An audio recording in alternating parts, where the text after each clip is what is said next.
Hiya! How are you this fine morning? Gorgeous, gorgeous day today.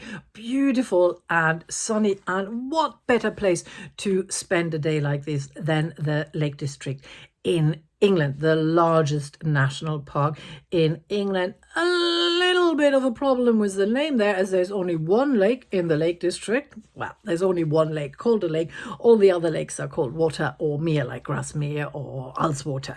This is because of those Vikings again, because the Vikings came, liked the place, gave the, lots of lakes and other places their names, and the names stuck.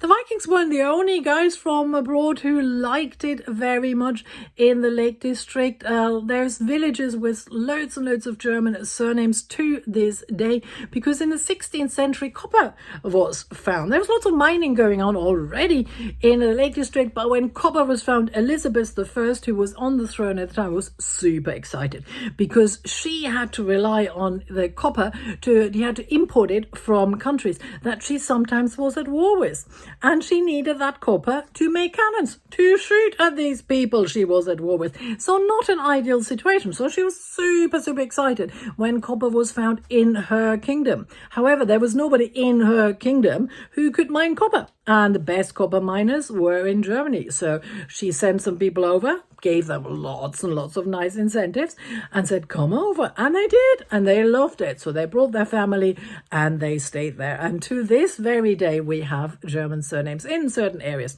of the Lake District. Now, a very famous person of the Lake District is, of course, William Wordsworth. He lived in Grasmere and Randell High, which has nothing to do with Greece. And he wrote the famous Daffodil with his sister Dorothy. And we really should talk about him, but we won't, because we don't like him, because he's a snob and an elitist. And even so, he actually wrote The Guide to the Lakes, which brought the people there. He didn't want the people there. He said that the poor and ill-educated would neither morally nor mentally benefit from visiting, and would indeed spoil it for the more educated who would enjoy it in a more pure fashion. Well, I'm sorry, darling. If I'm not welcome in your borough, you're not welcome in mine. Bye. Right, we don't like snobs, do we? But who do we like? There's loads of people we like in the Lake District. First of all, Beatrix Potter. Love Beatrix Potter. Huge heroine of mine. Really, Maria? She wrote little books about puddle dogs that Peter Rabbit. I know, but she was one of those women who very quietly and in her own way really furthered the cause for women all over. She was a female writer, a publisher. She did her own thing. She was really amazing. She was a scientist. She was a fantastic illustrator. We think of these really cute little children books, but she did fantastic natural illustrations. And we're talking, like Albrecht Dürer kind of quality. She invented merchandising. She was a fantastic businesswoman. She was doing her own thing. The very first toy of Peter Rabbit, she made herself, and she kept a real eye on the quality and the standards and what went out in her name. So, she was a very clever woman. And when she moved to the Lake District, she was originally from London, from Kensington, but she loved the Lake District. Her family took her on holiday there. Once a year, they went either to the Highlands in Scotland or the Lake District, and they stayed for some time, and she absolutely adored it. So from the profit of her very first Peter Rabbit book, she bought a farm, and she kept buying and buying more properties and more farms to stop developers coming into the lake. And this this particular sheep here should be super grateful. It's a Herdwick.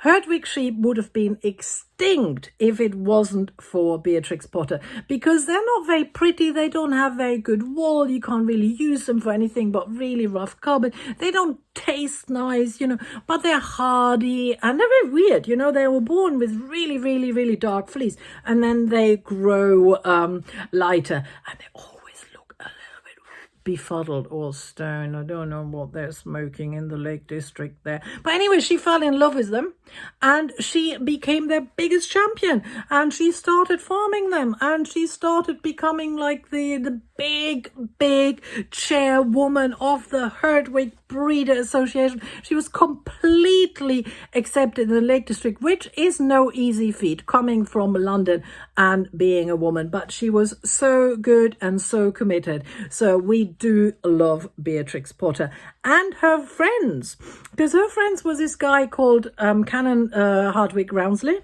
and Herdwick Rounsley and Octavia Hill, a social housing reformer, and a guy called Robert Hunter. Together they started the National Trust in the Lake District, and that is something else we need to be super grateful for, because they protect our country.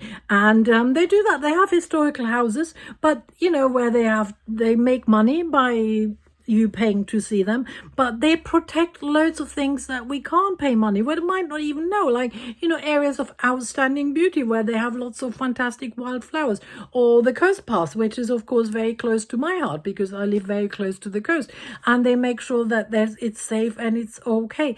And the biggest benefactor of the National Trust was Beatrix Potter again, because when she died, she gave them over 4,000 acres of land and 15 farms in the Lake District, and many of her illustrations, so that she could carry on making money. So well done, Beatrix. Well done, Canon Rounsley. Well done, Robert Hunter. And well done, Octavia Hill. But the last thing I have to tell you about the Lake District is, of course, the pencils. Graphite was found in the Lake District in the 1500s again, and they have an actual pencil museum. I know.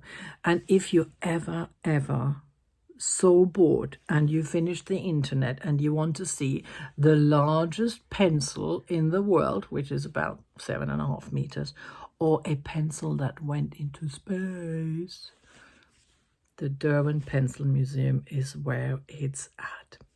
All right. Love ya. Bye.